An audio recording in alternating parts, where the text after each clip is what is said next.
Yes, hello everyone. Hi, good afternoon, and I welcome you all to the platform of Infinity Learn. Again, we are here with a very short video on a chapter that is motion. तो जैसे आप लोगों को मैंने अब बताया था कि हम क्या कर रहे हैं, एक्चुअली मैं क्या कर रहा हूँ कि जो क्लास 9th के जितने भी चैप्टर्स हैं उनके जो टॉपिक्स आपको जैसे टॉपिक्स हो गए, तो अभी टॉपिक्स हैं उनको मैं एक्सप्लेन करने की कोशिश कर रहा हूँ with in 10 to 15 minutes of small video. ठीक है. हम लोगों ने ये स्टार्ट किया था. अगर आपको याद हो तो आपको पीछे भी वीडियोस मिल जाएंगी. अभी फिलहाल चैप्टर मोशन स्टार्ट हुआ है जिसमें मैं आपके जितने भी छोटे छोटे टॉपिक्स हैं, फॉर एन एग्जांपल स्केलर क्या होता है, वेक्टर क्या होता है, ठीक है, आपके फिर स्केलर वेक्टर के बाद फिर मैंने आपको बताया था डिस्टेंस डिस्प्लेसमेंट किसे कहते हैं, या फिर मैं अभी बताने वाला हूँ डिस्टेंस एंड डिस्प्लेसमेंट किसे कहा जाता है. ठीक है. उसके बाद फिर हम लोगों ने मोशन और रेस्ट के बारे में बात किया था. ये सारी चीजें, ठीक है, एक एक करके एक्सेलरेशन किसे कहते हैं, ठीक है, और बस इतना ही. फिजिकल क्वांटिटी किसे कहा जाता है, ये सारी चीजों के ऊपर हम धीरे धीरे पूरे चैप्टर के जितने भी इंपॉर्टेंट टॉपिक्स हैं उनको मैं आपको एक्सप्लेन करूंगा ताकि आपके लिए इजी हो जाए समझना. ठीक है. So we will be going through our next topic which is there in the chapter motion. और मोशन में जो नेक्स्ट टॉपिक है that will talk about distance and displacement. Distance and displacement को आज थोड़ा सा समझते हैं हम लोग, है ना. बहुत इजी टॉपिक है, ऐसा कुछ खास इसमें करने को होता नहीं है, लेकिन स्टिल ठीक है. Let us talk about the distance and the displacement everyone. देखो, डिस्टेंस एंड डिस्प्लेसमेंट को समझने के लिए बहुत इजी तरीका क्या है कि सिंपल सी बात है. मान लेते हैं कि there is a position A. ठीक है, ये कोई पॉइंट है ए, यहां से मेरी जर्नी स्टार्ट हो रही है. ठीक है, और जब मैं जर्नी अपने शुरू कर रहा हूं, ठीक है, so I am taking a path which is this.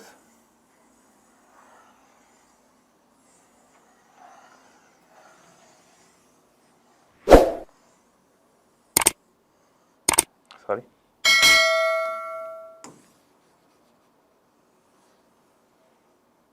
ज्यादा कर्व नहीं करते. ठीक है, I am taking a path which is this. Simple.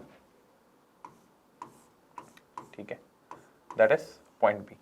Now what my intention is, मैं क्या जाना चाहता हूं, मैं पॉइंट ए से पॉइंट बी जाना चाहता हूं. ठीक है, जब मैं पॉइंट ए से पॉइंट बी जाना चाहता हूं तो what are the things that I can do. सबसे पहला, मेरे पास रास्ता यही है, मेरे पास पाथ ही यही है, ये मेरा एक्चुअल पाथ है जिस पे मैं एज अ बॉडी ट्रेवल कर रहा हूं. ठीक है, तो जब मैं इस पे मूव करने की कोशिश करूंगा, so what I will be doing is, मेरी व्हीकल पॉइंट ए से पॉइंट बी पे जाएगी.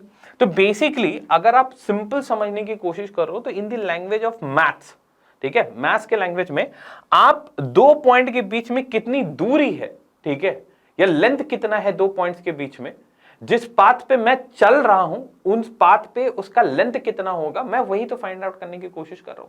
मेरे पास एक पाथ दी हुई है जो इनिशियल से फाइनल पॉइंट पे जाती है, मैं जर्नी पे हूं और मुझे इस पाथ का कितना लेंथ होगा वो मुझे पता करना है. बेसिकली मुझे मेजर करना है दो पॉइंट्स के बीच में कितना डिस्टेंस है अकॉर्डिंग टू दिस पाथ, है ना. अब ये वो एक्चुअल पाथ है जो जिस पे मैं ट्रैवल कर रहा हूं.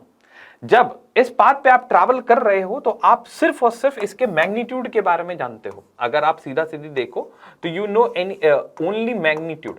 मैग्नीट्यूड यहां पे क्या होगा, मैग्नीट्यूड होगा either it can be 10 kilometre, 20 kilometre, 500 kilometre, कुछ भी है.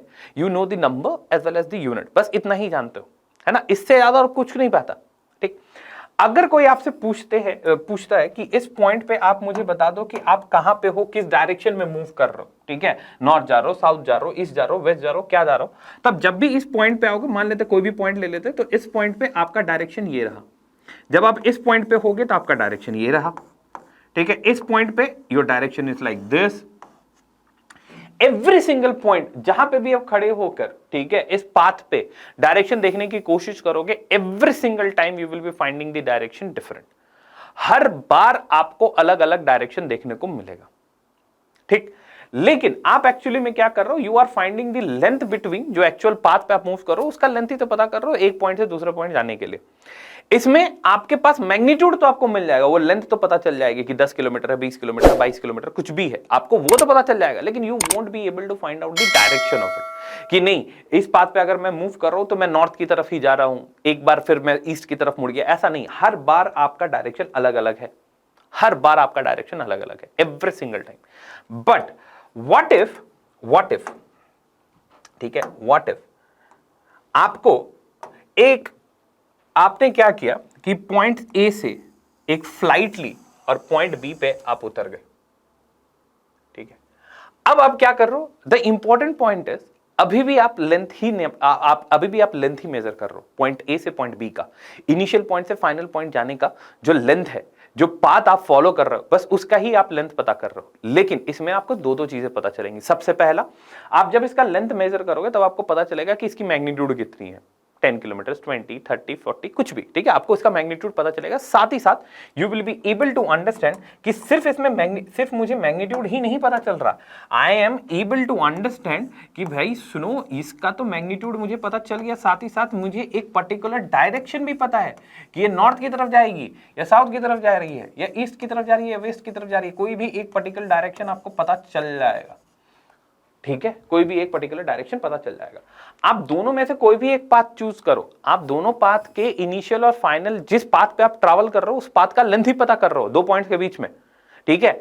चाहे आप ब्लू वाली पाथ यूज करो, चाहे आप ऑरेंज वाली पाथ यूज करो, लेकिन जब आप ऑरेंज वाली पाथ यूज करते हो तो आपका डायरेक्शन हर पॉइंट पे चेंज होता है, हर पॉइंट पे डायरेक्शन फिक्स नहीं होता। लेकिन आप ब्लू वाली पाथ को अगर आप चूज करते हो, ठीक है, तो आपका डायरेक्शन भी फिक्स होता है, साथ ही साथ आपकी लेंथ भी आपको पता चल जाती है, means you have the magnitude also as well as the direction also, ठीक है, दोनों पता चल जाता है। इन दैट पर्टिकुलर केस बस यही चीज, दोनों में लेंथ ही निकाल रहे हैं, एक डायरेक्शन के साथ है, एक डायरेक्शन के बिना है, ठीक है। तो ये अगर ऑरेंज पाथ पे जा रहे हो, this is the actual path that in which you are travelling and you are only responsible and you have only find out the magnitude only, ठीक है, आपको डायरेक्शन से कोई लेना देना नहीं है इस पाथ में। So this orange colour path is considered to be known as distance, इसे हम डिस्टेंस का नाम देते हैं, इसे हम डिस्टेंस का नाम देते हैं। Whereas if you go with this blue one, ठीक है, अगर आप इस ब्लू वन की तरफ जाते हो तो it is called as displacement,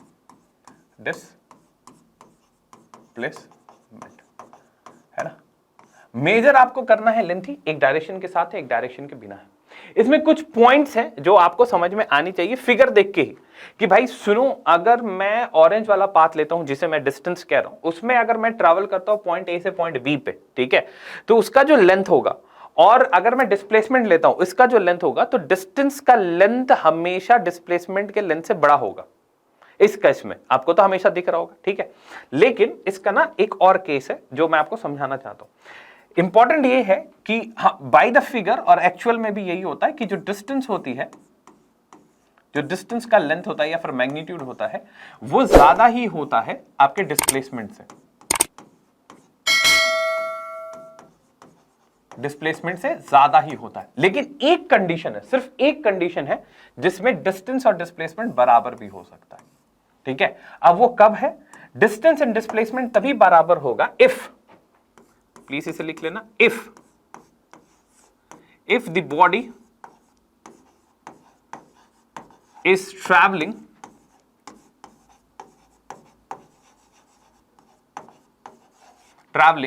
in a straight path,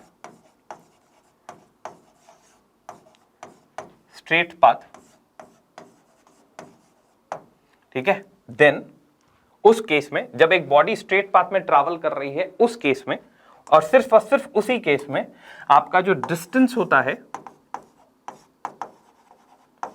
वो बराबर हो जाएगा डिस्प्लेसमेंट के।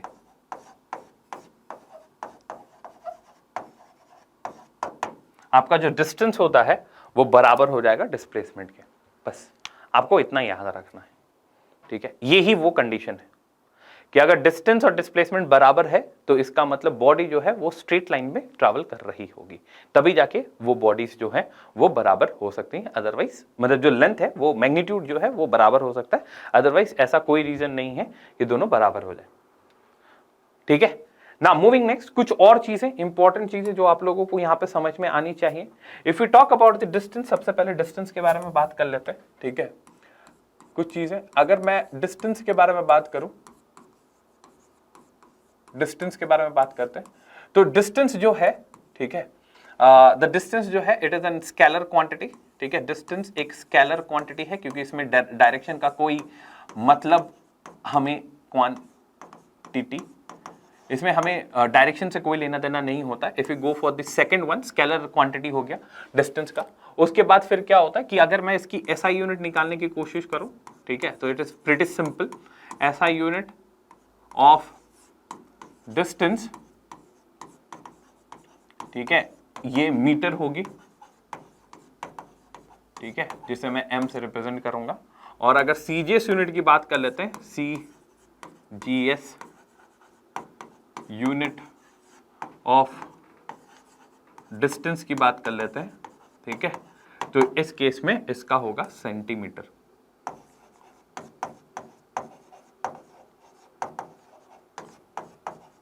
सेंटीमीटर, ये हो गई आपकी डिस्टेंस की बातें यहां पे। If you talk about the displacement, अगर मैं डिस्प्लेसमेंट की बात यहां पे करना चाहता हूं तो वो भी सिंपल है। Displacement,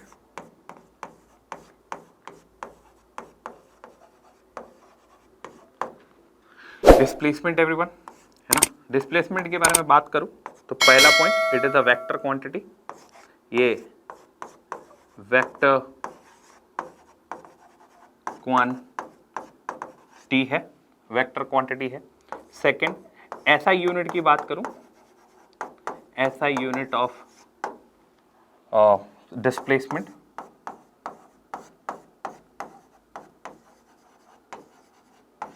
SI unit of displacement, ये भी आपका मीटर ही होगा, जिसे मैं स्मॉल m से रिप्रेजेंट करूंगा। The third part is CGS unit of displacement, ठीक है, तो ये हो जाती है आपकी सेंटीमीटर।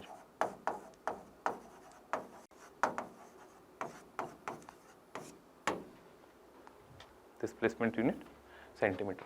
तो मैंने आपको क्या क्या बताया यहाँ पे, अगर आप ठीक से देखोगे तो I have mentioned you about the distance and displacement, कि बेसिकली क्या है कि लेंथ ही मेजर करते हैं अपन, ठीक है, लेकिन एक में डायरेक्शन का पता नहीं होता, दूसरे में डायरेक्शन का कंफर्म होता है, ठीक है। By looking into the picture आपको हमेशा ऐसा लगेगा कि जो डिस्टेंस है मैग्नीट्यूड वाइज वो हमेशा बड़ा होगा डिस्प्लेसमेंट से, और ऐसा होता भी है। लेकिन there is only one condition, जब दोनों बराबर हो जाते हैं, द कंडीशन इज जब बॉडी जो है स्ट्रेट पाथ पे ट्रैवल करे तब डिस्टेंस और डिस्प्लेसमेंट बराबर हो जाते हैं। कुछ और चीजें, अगर डिस्टेंस की बात करूं तो वो स्केलर क्वांटिटी होती है, एसआई यूनिट मीटर होता है और सीजीएस यूनिट आपकी सेंटीमीटर होती है। डिस्प्लेसमेंट का वो वेक्टर क्वांटिटी होती है, एसआई यूनिट मीटर होता है, सीजीएस यूनिट भी सेंटीमीटर होती है। So this is all about the distance and displacement everyone, है ना। तो आई होप इतना आप लोगों को समझ में आया होगा and you have gotten understanding कि डिस्टेंस क्या होता है, डिस्प्लेसमेंट क्या होता है, ठीक है। चलो, thank you everyone for joining and we are making more videos, short videos like this for the important topics, है ना, आप लोग उसको देख सकते हो। Thank you everyone, have for joining this session, thank you.